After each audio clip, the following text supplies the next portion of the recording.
دیکھیں الیکشن کا فیصلہ کون کرے گا؟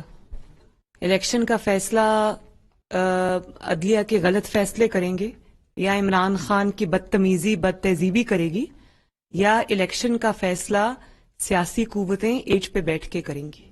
اس کا جواب ذرا دے دیں۔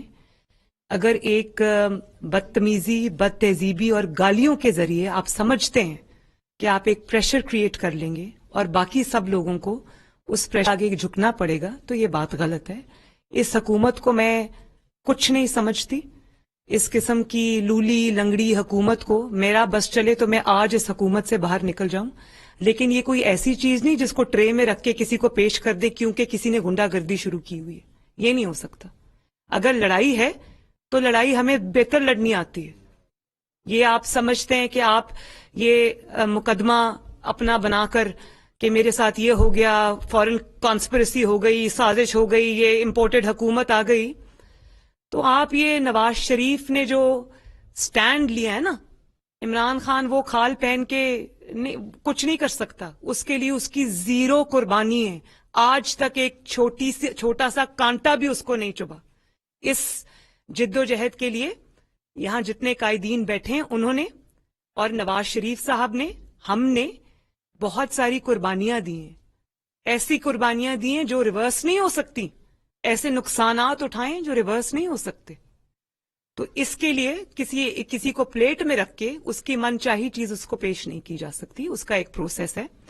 اور اگر اسی طرح حکومتیں بنتی ٹوٹتی رہیں اور کسی پہ پریشر ڈال کے کچھ کر لیا، کسی پہ پریشر ڈال کے کچھ کر لیا، تو یہ پاکستان میں کوئی حکومت نہیں چل سکے گی، کوئی حکومت نہیں چل سکے گی، یہ بھی میں آپ کو بتا دوں۔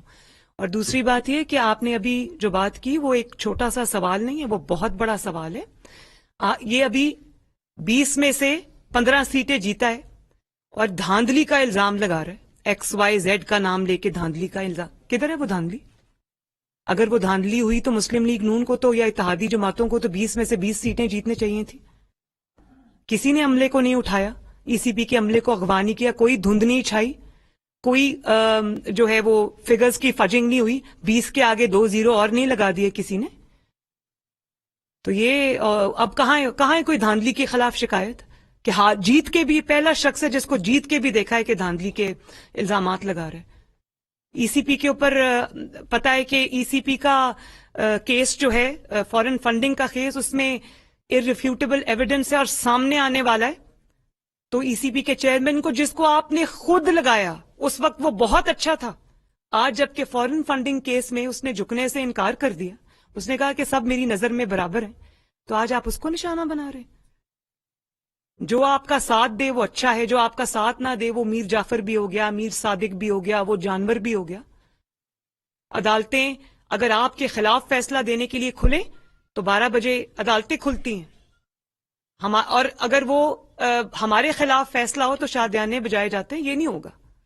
اس طرح کی دھمکیوں پہ، دھونس پہ، بدتمیزی پہ فیصلے نہیں ہوں گے۔ شکریہ۔ یاسر ملک صاحب جی۔ جی خالد مکسی صاحب۔ دیکھیں یہ 18 میں بھی تو الیکشن ہوئے، اگر الیکشن نے ٹھیک کرنا تھا تو 18 والے الیکشن سے تو بہتر الیکشن کوئی تھا ہی نہیں میرا خیال پاکستان کے لیے۔ کیا الیکشن سے آپ کو کیا ہے کہ جی الیکشن سے سب کچھ ٹھیک ہو جائے گا؟ اسی سے ہم نے نکلنا ہے کہ الیکشن اپنے ٹائم پہ ہوں گے، سسٹم سے ہوں گے، جیسے بھی ہوگی لوڑی لنگڑا سسٹم، یہی آپ کے پاس سسٹم ہے جہاں پھر مارشل لا ہے۔ وہ قوم نے فیصلہ کرنا ہے، جہاں پھر کر دے فیصلہ مارشل لا، ہم بھی آرام کریں، ابھی رات کو نیندیں بھی ہماری حرام، موسم بھی خراب، ادھر آ کے ایکسپلینیشن بھی دے رہے ہیں۔ حالات کورٹ کے یہ ہیں کہ اب عجیب فیصلہ ہے کہ ہم اندر نہیں جا سکتے کورٹ میں اللہ رحم کرے اس ملک پہ، پر ہم سارے اپنے سردار بنا رہے ہیں، دستار کر رہے ہیں اور بس جنگ کی طرف چلے جائیں گے۔ جی شکریہ جی۔ یاسر ملک صاحب جی۔ یہ بتائیے گا کہ آپ لوگوں کی اپنی حکومت ہے اور اس حکومت کے ہوتے ہوئے آپ نے عمران خان کے جو اتنی چیزیں الزامات ہیں ان کے اوپر جو لگائے گئے ہیں، ان کے خلاف کوئی ابھی تک کیس کیوں نہیں بنایا گیا؟ اور ایک کمیٹی بنائی گئی تھی کابینہ کی جانب سے کہ آرٹیکل 6 کی کارروائی کی جائے گی، اس کے حوالے سے کیا اپڈیٹ ہے؟ وہ بھی کارروائی نہیں کی گئی۔ کون سی قوتیں ہیں جو آپ کو یہ تمام تر کاروائیاں کرنے سے روکتی ہے؟ بچے بہت اچھا سوال ہے آپ کا۔ ہم عدالتوں سے باہر نکلیں گے تو کوئی کام کریں گے نا۔ ہم تو وہ لوگ نہیں ہیں جن کو 24 گھنٹوں میں ضمانتیں ہو جاتی ہیں، جن کے لیے رات کو عدالتیں کھل جاتی ہیں، ہم تو وہ لوگ نہیں ہیں نا۔ تو ہم پہلے مقدمات بھگت لیں، مطلب میں آپ کو ابھی حمزہ شہباز کی مثال دی ہے, میں دوبارہ دے دیتی ہوں کہ حمزہ شہباز جب سے چیف منسٹر بنا ہے, ایک دن آپ مجھے بتا دیں کہ حمزہ کو سکون سے کام کرنے دیا. تو ہم پہلے عدالتوں کے کیسز بھگت لیں, اس کے بعد ہم کچھ کر لیں گے جو کرنا ہوگا. جی اظہر فاروق صاحب جی. بلاول صاحب, میرا سوال آپ سے بھی ہے اور مولانا صاحب سے بھی, بلکہ میڈم ہی بیٹھی ہیں, کہ پاکستان میں بدقسمتی سے جتنی بھی بیشتر حکومتیں بنی ہیں اس میں ملٹری اسٹیبلشمنٹ کا ہاتھ رہا ہے.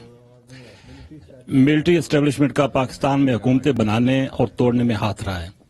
ماضی میں آپ بھی الزامات لگا رہے ہیں. اب اس موقع پر آپ سمجھتے ہیں کہ واقعی ملٹری اسٹیبلشمنٹ جو موجودہ صورتحال ہے اس میں نیوٹرل ہے؟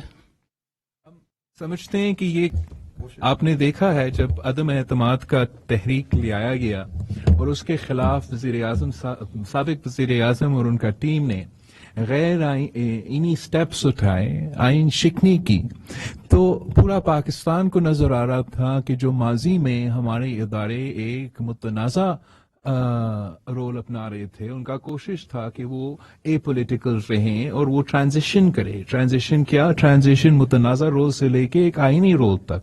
مگر پچھلے 3 مہینے سے ایک شخص اور ایک جماعت جن کی پوری مستقبل اس بات سے لنکڈ ہے کہ ہمارے ادارے آئینی نہیں متنازع رہے, ہمارے الیکشنز نہیں وہ سلیکشنز رہے. ان کا پورا کوشش یہ رہا ہے کہ چاہے وہ اسٹیبلشمنٹ ہو, ہمارا جوڈیشری ہو, ہمارا الیکشن کمیشن ہو, وہ غیر متنازع اور اے پولیٹیکل کے ہونے کے بجائے وہ یک طرف وہ عمران خان صاحب کا اور پی ٹی آئی کا سائڈ لیتے ہوئے متنازع کردار ادا کرے. اور یہاں آپ کے سامنے جو ساری جماعتیں ہیں, یہ ہمارا آج کا نہیں, یہ ہمارا مسلسل ایک سٹرگل ہے کہ پاکستان میں اصل جمہوریت ہو. اور اس کے لیے ایک جو بیسک پرنسپل ہے وہ یہ ہے کہ ہمارے سارے ادارے اپنے دائرے میں رہ کے کام کرے. اور جو اب میں آپ کے سامنے بیٹھا ہوں, میں نے یہ فرسٹ ہینڈ ہمیں نہیں پتا ہے مگر ہمیں بتایا جا رہا ہے کہ the highest court in the land نے یہ فیصلہ کیا ہے کہ جو پٹیشنرز ہے وہ اپنے کورٹ میں نہیں آ سکتے ہیں. اس سے ایک اچھا پیغام نہیں جاتا. جب ایک ہمارا عدالتیں یہ فیصلہ کرتے ہیں کہ آئین کے مطابق چیف منسٹر کا الیکشن اس طریقے سے ہوگا, اور جب وہ نتائج خان صاحب کے خلاف نکلتا ہے تو پھر ایسے لگتا ہے کہ وہ ایک بار پھر ہمارے آئین میں تبدیلیاں لے آنا چاہ رہے ہیں. تو اس سے یہ پیغام جاتے ہیں کہ آئینی غیر متنازع اے پولیٹیکل رول کے بجائے ایک بار پھر ان کو گھسیٹا جا رہا ہے کہ وہ ایک متنازع غیر جمہوری اور غیر آئینی فیصلے لے, قدم اٹھائے. اور یہی وجہ ہے کہ آپ کے سامنے پاکستان کے سارے جماعتیں کھڑے ہو کر ایک ہی مطالبہ کر رہے ہیں کہ نو ifs نو بٹس, ہمیں فل کورٹ بینچ اس لیے چاہیے تاکہ پاکستان کا آئین کو, پاکستان کے ادارے کو, پاکستان کا عدلیہ کو وہ تحفظ رہے. کہ جب اتنے سارے ججز بیٹھے ہوں گے تو پورا قوم کا اعتماد ان پہ ہوگا, اور ان کا جو بھی فیصلہ ہوگا وہ اس کو غیر متنازع طریقے سے نیوٹرل ایک فیصلہ لگے گا. اگر وہ ایک من پسند کا چند افراد کا بینچ بنے گا, پورا اپوزیشن کو بین کریں گے, پورا میڈیا کو بین کریں گے اور خود بیٹھ کے اپنے فیصلے سنائیں گے, تو اس سے میرا خیال میں پھر سے یہ تاثر آئے گا کہ ہمارے ادارے نیوٹرل نہیں, کسی کے سہولت کار بن کے کام کر رہے ہیں. سر ایک میں اس کا جواب میں اجازت ہو. سر آپ نے سوال کیا کہ ادارے مداخلت کر رہے ہیں, میں آپ کر رہا ہوں. واقعی 18 میں کیا تھا نہیں کیا تھا؟ نہیں 18 میں تھا, اب ہے پتہ نہیں, آپ کو بھی پتا ہوگا. سر آپ بھی سوال ایسا آپ نے کیا کہ جیسے مطلب یہ کہ وہ ہیں, آپ سمجھ رہے ہیں ابھی موجودہ صورت میں. بہزاد سلیمی صاحب جی.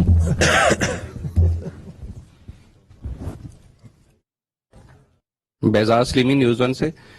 میرا سوال یہ ہے کہ مریم صاحبہ آپ نے جو بات کی کہ نواز شریف آئیں گے میں انہیں جیل نہیں جانے دوں گی, مولانا نے کہا کہ اداروں مجبور نہ کریں کہ عوام بغاوت پر اتر آئیں. آپ سب لوگ حکومت میں ہیں, اور اگر حکومت کی جماعتیں اور خود حکومت بغاوت کی بات کرے اداروں کے خلاف تو اس کو کیسے دیکھا جائے؟ وہ کیا بے بسی ہے کہ آپ جو ہے وہ کوئی فیصلے لینے کی بجائے کیا آپ سڑکوں پر آئیں گے, ایوان چھوڑ کر آئیں گے, یا ایوانوں میں بھی رہیں گے اور احتجاج بھی ہوگا؟ کیا اگلا لاہ عمل کیا ہوگا مولانا؟ کیا پھر کوئی لانگ مارچ ہوگا؟ دیکھیے میری گفتگو کی تشریح ذرا میں خود کر لوں تو بہتر ہوگا. یہ تشریح بھی آج کل عجیب چیز بن گئی ہے کہ میں ملک کے مجموعی حالات پہ بات کر رہا ہوں, میں اصول کے دائرے کے اندر بات کر رہا ہوں. ہمارے ملک کا ایک آئین ہے اور وہ آئین ہمارے درمیان قدر مشترک ہے اور اسی کو ایک میثاق ملی کی حیثیت حاصل ہے. ہم اسی حوالے سے ریاست پاکستان کہ نہ آئین کا احترام, نہ پارلیمان کا احترام, نہ ان کے فیصلوں کا احترام, اور جو 2018 میں ہوا اسی طریقے سے ہمارے اداروں کا کردار ہوگا تو برداشت کی قوت عوام کی ایک دن ختم ہو سکتی ہے. ہمیں وہاں تک نہیں جانا چاہیے. یہ حکومت اور اپوزیشن کی بات نہیں کر رہا, میں بات کر رہا ہوں مجموعی طور پر اپنے ملک کے جو قوت برداشت ہے, عام آدمی کی جو قوت برداشت ہے, اس کا روز روز امتحان نہ لیا جائے. حکومت اگر آج ہم ان سے نہ لیتے تو وہ جس طرح اپنی بات کہہ چکا ہے کہ پاکستان کو 3 حصوں میں تقسیم کیا جا سکتا تھا, یہ 3 حصوں کی تقسیم اس پر وہی آ گئی. اس نے نہ 2 حصے کہا ہے, نہ 4 حصے کہا, نہ 5 حصے کہا. پہلے حکومت میں آیا تو کشمیر کو 3 حصوں میں تقسیم کرنے کی بات کی.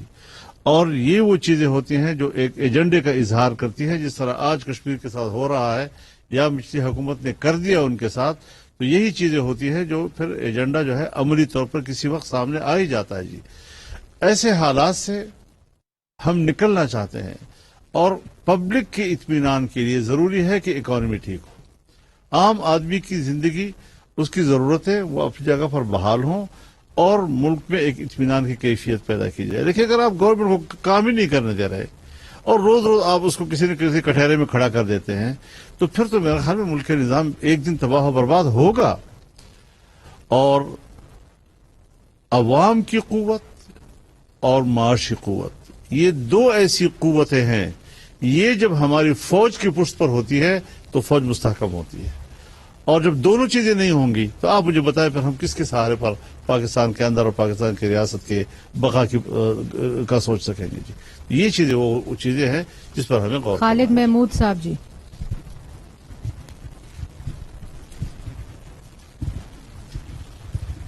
میرا تمام قائدین سے یہ سوال ہے کہ آج کل کوئی فلوٹ کی جا رہی ہیں خبریں, کچھ ایسے آئیڈیاز فلوٹ کیے جا رہے ہیں کہ کوئی نرم مداخلت ہو رہی ہے, کوئی سخت مداخلت ہو رہی ہے. کیا اسٹیبلشمنٹ کی جانب سے میڈیشن کے لیے آپ میں سے کسی کے ساتھ کسی کا رابطہ ہوا ہے؟ اور دوسرا, عمران خان صاحب یہ کہتے ہیں کہ پاکستان سری لنکا بننے جا رہا ہے, دوسری طرف آپ جو ہیں وہ تصادم کی طرف جا رہے ہیں. کیا ایسا نہیں ہے کہ یہ تھرڈ پارٹی کو موقع دیا جا رہا ہے کہ وہ پاکستان میں رول کرے اور عام انتخابات کا راستہ جو ہے وہ ہموار کیا جائے؟ دیکھیے سری لنکا بنانے کی تو وہ قریب پہنچ چکا تھا, ان سیاستدانوں کے اتحاد نے اس کو وہاں پر بریک کیا, وہیں روک دیا اس کو. جی اب جب ہم اس کو واپس ترقی کی طرف لانا چاہتے ہیں تو ہمیں ان کی اس دلدل سے نکالنے میں دشواریاں ہو رہی ہیں. اس دشواریوں کو دور کرنے کے لیے ہمیں ایک قومی یکجہتی کا مظاہرہ کرنا ہوگا. یہی سوچ جہاں ہماری ہوگی, یہی سوچ عدلیہ کی بھی ہونی چاہیے, یہی بیوروکریسی کی بھی ہونی چاہیے, یہی اسٹیبلشمنٹ کی بھی ہونی چاہیے. اس وحدت کے ساتھ ہم ملک کو سری لنکا سے ہونے سے بچا سکتے ہیں, ورنہ اس کے بغیر نہیں. باقی رہی سافٹ مداخلت اور ہارڈ مداخلت, میرے خیال میں مداخلت کسی بھی شکل کی ہو وہ جمہوری اصول کے تحت تو جائز نہیں ہے. اور ہم بڑی حیران کن پریس کانفرنس تھی. سب سے پہلے تو حال ہی میں ایک بہت بڑا اسکینڈل ہوا جس میں آپ نے دیکھا کہ سگریٹ کمپنیوں کو اربوں روپے کے جو بینیفٹس ہیں وہ دیے گئے, اور وہ بینیفٹس جو ہیں وہ کسی اور نے نہیں, ہماری بہت اپنی candy crush champion Maryam Aurangzeb کے خامد گرامی کے کہنے کے اوپر اس حکومت نے دیے. انہوں نے یہ پریس کانفرنس ارینج کی اور ایک کنوکٹڈ جو ہیں انہوں نے اس جو پورا